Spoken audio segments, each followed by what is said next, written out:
Seja Deus gracioso para conosco, queridos, e nos abençoe. Queria falar com os queridos sobre jejum, nesse momento em que nós iremos parar para jejuar e buscar refúgio no Senhor. Isaías 58, nos versos 6 a 11, ele vai nos trazer o jejum que agrada a Deus. Quando nós olharmos para o texto de Isaías, nós vamos perceber o Senhor trazendo instruções ali ao texto. Se nós formos procurar nas Escrituras, nós iremos ver vários textos falando sobre o jejum. O próprio Senhor Jesus, ele fala sobre isso, não é? E, de fato, nós teremos aí várias porções da palavra que nos ajudarão a tomarmos como um jejum bíblico e fazermos assim de acordo com a vontade de Deus. Mas eu queria pegar um texto, uma porção de alguém que jejuou e o Senhor respondeu. Lá em 2 Crônicas, no capítulo 20, o rei Josafá, ele recebe uma notícia de que os moabitas e os amonitas iriam atacá-los, e eles viriam em uma grande multidão. Você pode ver isso nos versos 1 e 2. No verso 3, nós vemos o rei Josafá amedrontado, mas ao mesmo tempo em que ele está amedrontado, ele clama ou conclama o povo a buscar ao Senhor jejuando.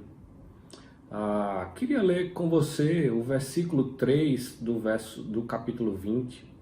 Diz assim: Então Josafá teve medo e se pôs a buscar ao Senhor e apregoou um jejum em todo Judá. Verso 4. Judá se congregou para pedir socorro ao Senhor. Também de todas as cidades de Judá veio gente para buscar ao Senhor. Então, Josafá, ao mesmo tempo que ele teve medo, ele sabia a quem deveria buscar. E ele busca ao Senhor nesse momento de batalha, no contexto em que eles iriam passar ali à frente.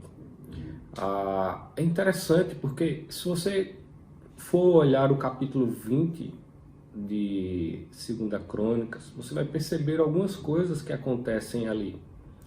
Verso 14 diz assim: Então veio o Espírito do Senhor no meio da congregação sobre Jaziel, filho de Zacarias, filho de Benaia, filho de Jeiel, filho de Matanias, levita, dos filhos de Asaf, e disse: Dai ouvidos todo Judá e vós moradores de Jerusalém, e tu, ó rei Josafá, ao que vos diz o Senhor, não temais, nem vos assusteis por causa da grande multidão, pois a peleja não é vossa, mas de Deus.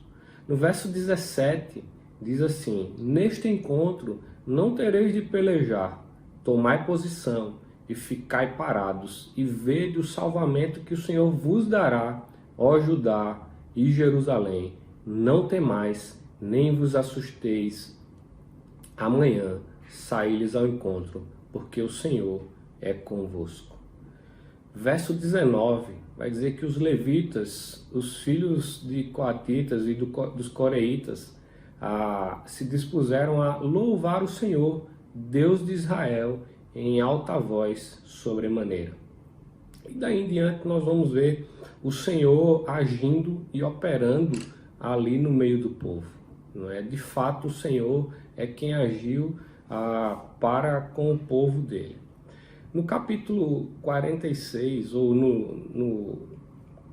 no Salmo 46, para ser mais exato, nós temos um salmo dos filhos de Corá. Os filhos de Corá eram ali os cantores da época, ou alguns dos cantores da sua época. E eles fazem o Salmo 46 uma canção, e essa canção é uma canção de vitória do Senhor, ali no contexto do rei Josafá.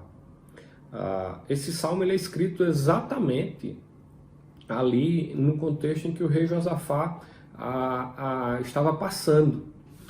Ele O Salmo é bem conhecido nosso.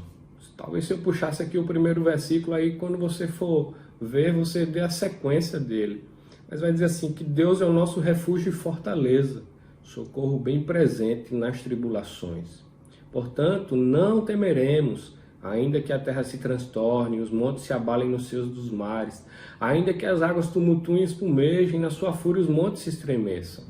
Nesses 3 primeiros versos, os filhos de Corá, eles colocam o Senhor como sendo a sua fortaleza segura naquele momento. Ou seja, em quem eles deveriam descansar, em quem eles deveriam colocar os seus olhos.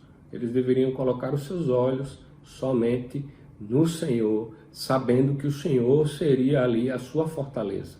Note que o texto no verso 3 vai dizer assim, ainda que as coisas acontecessem, o Senhor estaria sendo o Deus deles, uma fortaleza segura para a vida deles.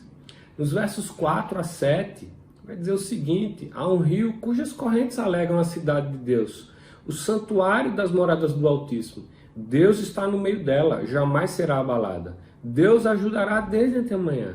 Bramam nações, reinos se abalam, e ele faz ouvir a sua voz, e a terra se dissolve.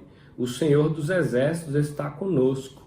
O Deus de Jacó é o nosso refúgio. Os filhos de Corá, eles colocam ali o Senhor como sendo um Deus conosco, um Deus que estava com eles, mas não está só com eles, está conosco também. Um Deus que é de fato o nosso refúgio em meio à tribulação. Nós não temos a quem recorrermos, queridos, somente ao nosso Deus. E louvado seja Ele mesmo por isso, porque sabemos que Ele pode nos socorrer no meio da adversidade. Nos versos finais, nos versos 8 até o 11, nós temos uma convocação do Senhor ao povo, ou mostrando ali aos filhos de Corá, não é aquilo que o Senhor havia feito, mostrando a soberania de Deus. Vinde, contemplai as obras do Senhor, que assolações efetuou na terra. Ele põe termo à guerra até os confins do mundo, quebra o arco e despedaça a lança, queima os carros no fogo. Aqueles que vieram contra o rei Josafá tiveram seus arcos queimados, seus carros queimados, tudo despedaçado pelo Senhor.